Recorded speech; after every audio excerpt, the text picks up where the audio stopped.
we start? We are back to Demitri Downing with Destinee Blanco. so we'll get you in a second. At the Flower Expo, we've got another very interesting individuals.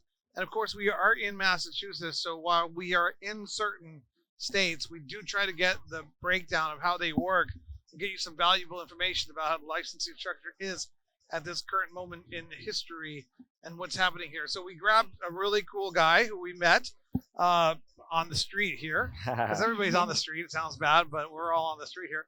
And who knows a lot about Massachusetts, has involved himself and grabbed himself a delivery license. Is that right? That's correct, yes. So tell us about yourself. Yeah, so my name is Devin Alexander. I am the CEO and co-founder of Releaf. It is a marijuana delivery operator license based in Newton, Massachusetts. I'm a lifelong resident of Massachusetts. In 2011, I was arrested for minor cannabis possession, and that derailed my ambitions of joining the U.S. Air Force. I worked as a local CVS pharmacy tech, then transitioned to work at a medical marijuana dispensary, which I found was very translatable. And what year did you get arrested again? 2011? 2011, correct. And what year did you start working in marijuana dispensary? And 2016. 2016. Go ahead. Sorry. And so I started off as a bud tender. And then I worked my way up to director of community outreach, and then I enrolled. Bud tender with a dream. And then I enrolled into the first cohort of the Massachusetts Social Equity Program. The first what? The first cohort of the Massachusetts Social Equity Program. So when Massachusetts legalized back in 2016, they had a legal state mandate to have equity rules. So people disproportionately impacted by the war on drugs must have a chance to get their foothold in this billion-dollar industry. More often than not, those are minorities and people of color. Massachusetts was the first state in the country to have a statewide social equity program. States like California, the equity program, they differ from city to city. Los Angeles is different from Sacramento, which is different from San Diego. But Massachusetts had a statewide uniform program across the board. So just quickly, because people out there, mostly industry-related people, delivery Newton, does that mean that you're authorized to deliver anywhere in Newton, or can that delivery expand throughout the entire state of Massachusetts? We can technically deliver throughout the state of Massachusetts. There's certain municipalities that have moratoriums in place, so we can't deliver to those towns that have those cannabis moratoriums in place. So you got to be really strategic on when you place your headquarters. Luckily, Newton, a city 10 miles west of Boston, they have a lot of surrounding towns that we can deliver to. So how many delivery licenses were issued by the state of Massachusetts? So there's multiple classes of delivery licenses. There's what they call There's multiple classes of delivery. They have Why they gotta make it so complicated? They have what's called the delivery operator. That's what we are. We have the ability to wholesale directly from cultivators and product manufacturers. And then they have what are called delivery couriers, who have to partner with retailers, take on their product pre-packed. Everything they don't sell at the end of the day, they bring back to that retail location. So in total, between the couriers and operators, there's about 13. So it's like you guys get the product from the cultivators, and then versus the other license, they're being fronted. Exactly. So how do you make money off that license type? Really just on delivery fees, because you don't own it. So we buy it at wholesale and then sell it at Keystone. That's smarter. Yeah, that's kind of how the legacy is. Exactly. It's frustrating. I didn't know this about the Massachusetts delivery structure. It's news to me. Different states have different delivery structures. Even some local jurisdictions have their own delivery rules. But it's just wild that stuff gets divided up. I mean, inevitably, it frustrates me. Sorry, because we don't know each other yet, and that's why you don't know a little bit about me. All this regulation leads to the Drug War 2.0, leads to Prohibition 2.0, which inevitably people who have less means or who love cannabis will want to get involved, and they will violate the law. So you're going to have this whole nother wave of minorities, poor people, or people who love cannabis, who want to get involved in cannabis, try to come through, do delivery services or retail or manufacturing, whatever, and then they're going to be slapped with some sort of civil sanctions or some sort of criminal sanctions. We're creating the Drug War 2.0, Prohibition 2.0, the need for social equity 2.0, which nobody has ever said until now. We're creating the need for social equity 2.0 in a cannabis reality that doesn't even exist 10 to 20 years from now, because we have no idea. We forgot that the free market is the only way that we should be going. Anyway, so that's just my little opinion. Sorry, we don't know each other yet. Yeah, just throwing down a little bit about who we are and what META is trying to get out there, which is education, not just about how the world is right now, and we accept the world as it is, who the players are, like yourself. You're a player in Massachusetts. You're a guy to know. People should reach out to you. But also people need to think about how the industry works, how the market structure works, how the supply chain works, and that all of us have an input in determining where it goes. 100%. What do you think of my spiel? No, I think you're spot on. Okay. So how are things going for you? They're going good now. I'm not gonna lie. Starting out it was a little slow. We're not a storefront, so people can't come into our location space. We can't have markings on the side of our vehicles due to state regulations. So we have to do a lot of digital marketing and have a huge online brand presence. We've started listing on technology platforms such as Weed Maps, such as Leafly, and then really focusing in on our SEO work has been huge for us. Getting Google Business account up and running, getting positive 5-star Google reviews. It's really honing in now at this point in time. And RLG, RLF. Tell me about that. Rolling Relief. It's like Massachusetts. It says Massachusetts up here. Top left is April 420. Yep. Born to roll. Nice. What's on the back? Nothing. So. I like that. Yeah. So Massachusetts, that's what I always refer to Massachusetts as. They're really cannabis friendly out here. I don't really come out to this part of the state at all. Western Massachusetts is like the country to me. I'm a city boy. So that's what Eric was saying. Yeah. So it's cool. It's good to see a change of scenery and see how people across the state are getting down. What do you think of Flower Expo so far? Oh, so far so good. This is one of the best cannabis events I'll take it. I've been to in Massachusetts. The fact that people are all able to gift products to one another, and be able to try certain products as well. I know when I was think walking that's very lacking in the Massachusetts space. So having this be the first of its kind, that can definitely set the tone for future events. I designed a brand for him as I was standing here. Gave it to him for free. It's called the Brat Pack. Oh yeah? Yeah, because he works with like Rob Lowe, Emilio Estevez, and those guys back in the 80s and stuff. He's an old PR guy. Yeah. And I'm like, what are they doing in cannabis? He's like, oh, nothing. I'm like, well, why don't you create the Brat Pack handmade pre-rolls and have the 4 of them on there and sell it, right? Yeah, why not? That's everyone's getting into the game, might as well. Brat Pack, anyway. So, delivery was your goal? Is that where you're going to stop? What do you see? What's coming next? Yeah, delivery was very attractive to us because in Massachusetts, delivery is exclusive to equity applicants for a number of years. We have an exclusivity window, and obviously the startup costs are very minimal compared to a retail. So we eventually, once we have a good positive generative cash flow, we'd like to obtain a product manufacturing license as well down the road.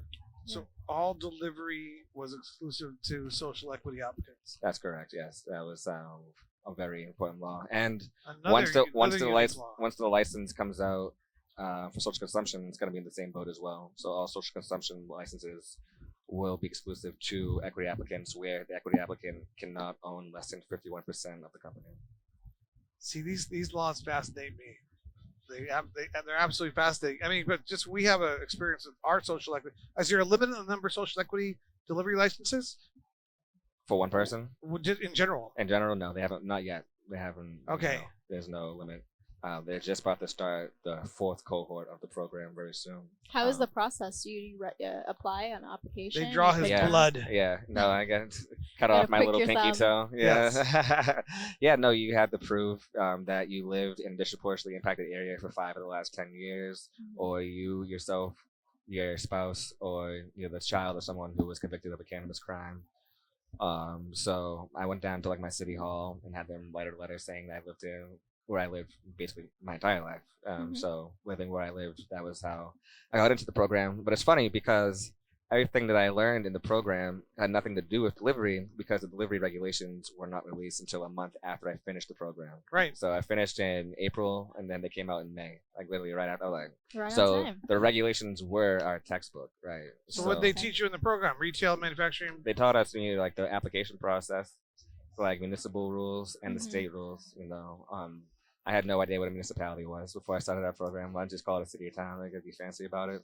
But, just trying to raise capital, I think that's the hardest part of the entire process. Yeah. Is there an application fee? No. So as an equity applicant, you get your application fees waived. You get your annual fee sliced in half. And then you get expedited review. So you jump ahead of people who are general applicants. Yeah. I like that. And it was more based on a tie to a cannabis conviction, family member, or yourself, rather than that was Woodstock. So, and nobody ever asked about our little toys and stuff up here, but it was more based about that than ethnicity or race, and it was based a little bit upon location, or all the above. So there's 29 cities and towns that they deem as disproportionately impacted by the war on drugs in Massachusetts. 29 cities. Okay. And so they came to those numbers by looking at the number of drug arrests that happened in each municipality. If they had over a certain number of drug arrests annually, it's disproportionately impacted area. Yeah. See, these things are so hard to measure. It is what it is. I mean, you're not going to change things. Because there's some towns that aren't on it that should be on it, and vice versa. Right. And I grew up in Tucson, Arizona, and I grew up in a poor, where it was all poor white people, half wealthy white people. And there's a lot of poor white people that got screwed because they were poor. Mm-hmm. And when they'd get a marijuana charge, they'd get convicted. When something would happen to them, they would get all the convictions, and the wealthy families wouldn't because they could afford lawyers. Yeah. But it had nothing to do with where we lived, because it just, everybody was mixed in there. Yeah, exactly. You know, so it's like, how does the government know? And all these, like, and this is one of the problems with social equity and social justice in general. You know, there's just not an exact science, but we like to pretend like it is. But I'm happy it worked out well for you. Yeah, no, exactly. And like, I don't like, my story is just one of many. And, you know, unfortunately, there's more sad stories than good stories in this space. But, you know, I like to think I can be, you know, example of what can be done. You know, if you believe in yourself, if you put yourself towards the effort, you know, getting into the equity program itself is just not enough. You know, just because you get into the program, you can't just sit back and think everything's going to happen for you. You still have to put in the work. You still have to come to events like these. You have to network. You have to learn other, you know, necessary tools outside of the industry. I went and took, you know, public speaking classes with Toastmasters. I went and worked for Amazon for a little bit so I can learn delivery better. I went and worked for Best Buy in delivery, and then got an employee discount with Best Buy that I used to buy my computers and my TVs and all the shit that I had in my facility right now. So that's awesome. Really just hustling and grinding and thinking outside the box, and just like anything I could have done to put myself a step above my competition, I was going to do it. You know, I became a man obsessed. I was working in the dispensary by day, taking equity classes by night, and then starting my business up in the meantime between. That's awesome. So is it you on the team, or you have a team behind you? I have a co-partner. So my co-founder, we've been tight since freshman year of high school. Nice. So we've known each other half our lives. And then we have about 4 employees. And then we got a couple of investors. What city are you from again? I'm from Quincy. Quincy, yeah, we didn't get into that. Yeah, Quincy is a town that's 10 minutes south of Boston. South Boston? South of Boston. And that's where Marky Mark is from. Yeah, Marky Mark's in Dorchester. Dorchester, which is right by Quincy. Actually, Quincy, like, bordered Dorchester. So Quincy's big claim to fame to the city of presidents. That's where John Adams was born. That's where John Quincy Adams was born. So that's our whole little claim to fame. Yeah. So, you know, I got arrested in the city of Quincy. I lived my whole life. When I was 17, they put me in the local paper saying how terrible I was, and there was only like 3 grams of cannabis. And then when I started working with the dispensary as a director of community outreach, I organized an experimental clinic where I gave individuals the tools and the resources to remove cannabis crimes from their criminal record. And then that same paper that, you know, villainized me put me on the front paper saying the good work I'm going to do. So it's really just crazy how life comes full circle sometimes. Yeah, really. Your story is amazing, and, you know, thank you so much for sharing with us. Yeah, no problem. Thanks for having me on. Oh, thank you so much. How's the service? So it's a mobile. Is it like an ice cream truck kind of vibe? I wish it was an ice cream truck. They only really have that in California. New York illegally. Exactly. Now they're cracking down over there, and they're talking, but we have the pizza delivery model, so we have to have a predetermined destination. Right now, one of our biggest barriers, though, is that we have a 2-driver requirement, and that's something that I've been actively advocating for. We had Commissioner Roy here last night at the Inception dinner, and we spoke about it then. They talked about it at the last public meeting. They speak about it as low-hanging fruit, and they're right? They don't have to do anything crazy. Like, Amazon rolls around with 1 driver. You have to have 2 drivers? One has to stay in the vehicle while his products are cash at all times. I mean, that does make sense. You know, someone can come up and rob the car as but they're going to make a delivery. You can't carry weapons or firearms either. So like that person fight with their fists? Exactly, and it's not worth it because we're limited on how much product we can carry per vehicle. Plus, we have it insured. We have GPS tracking on our vehicles. Our drivers wear body cameras. There's additional cameras in the vehicle. So it's like, what are we doing here? You know, the way the regulations are currently set up, you would think we're delivering plutonium. You know what the nice thing about this cannabis industry is going to be? 2010 to 2030, there's going to be all these individuals that experience the absurdity of regulations and government. Yeah. And that's going to be a whole generation of individuals that graduate from their experience 2030 and beyond who are going to say, you know what? Nice experiment. Yeah. Mankind does not have any business regulating man, so we need more liberty, more freedom. more choice, Mhm. more free market, and this madness that exists with 2 drivers. It's just dumb. Yeah, it's I'm it's sure a there pers- isn't a law that it's- says you have to have 2 drivers in an armored car. They just do it because it's common sense. Exactly, but those guys get to carry weapons, right? They can carry guns. Mhm. So The armored trucks. Yeah, so it's like, what are we doing here? Like, what are we gonna say? Like, blow a whistle? Something I happens? know. Like, Hey, don't touch that. Hey, give it back. So here's the thing, and this is what I'm gathering from this Meat Unshackled. You know your stuff. You're on top of your stuff. Oh yeah. You're involved in this stuff. Right now you're doing delivery, but you're going to be a man involved in the cannabis industry in Massachusetts and beyond for decades to come. Yeah, I'm sure you want to move Yeah, out state. no, most likely, 100%, and then get into some international work as well. You know, Yeah. Europe's gonna be popping off, Germany over there. But Yeah, check out ICBC, yeah, Cannabis. exactly. Yeah, no, Cannabis. Cannabis is definitely on the bucket list for years. I've Yeah. been to everything, MJ Biz, MJ Unpacked. I've been to all that. You know, Meat Can, obviously. So yeah. Have you heard of Mita before? I definitely did. Yeah, I Yeah, heard see, you guys. see, we get We're around. huge. We're huge in Yeah. Arizona. That's why we're here We're traveling, big. trying to Yeah, find our Boston that's Best in partners. the crazy. USA. It's crazy. Yeah, you said because I know Arizona limited their social equity licenses. Yep. I was like, that just makes it right for corruption when you do that, Shit, and when you yeah. do a lottery as well. I'm so glad we didn't have to do a lottery. Like that. Yeah, shit that's is why I was asking. Ours was a crazy. pay to play, not pay to. Oh Yeah, my you had to God. pay Yeah. application fee, and then it was a lottery, and then. Yeah, so we got it right, and like we're not perfect, but you know we're better off than some states. So, Mhm. Well, I mean, I do agree that you guys got it right by not limiting the number of social equity people that can be involved. But there's probably some people that, for example, my mom and dad, consumed too much marijuana and they didn't provide me with enough education Yeah. or something. Maybe something went wrong in my life. I wasn't convicted, but I suffered the consequences of something happened with marijuana. But yet I don't qualify for social equity. I know, So that's there's crazy. so many people in life that something happens to, and we can't account for everything. But that person will get left on the sideline if they want to do a delivery services. So I mean, it's just It is. I feel you do feel like they pick and choose sometimes, especially Yeah. when it comes to disproportionately impacted areas as well. Same thing. It's Yeah. like Yeah, what makes it imaginary a imaginary disproportionate- lines, right? Oh, like come on now. and, Like, and call me crazy, but I do not believe in a government that should pick and choose human beings. no. You know what I'm saying? And then That's- that's my problem. That's my issue. But I do like I do like what they got right, which is not limiting it.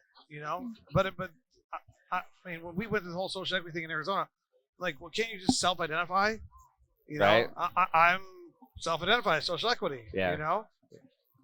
Anyway, so yeah, but it's a challenge. Regardless of it, now you're a businessman operating the Yeah, industry. yeah, and it feels good. It was a long 3 years, but we're here now. We launched in late February, so we're still just getting our process in order and just trying to grow every week, every month, and trying to get better.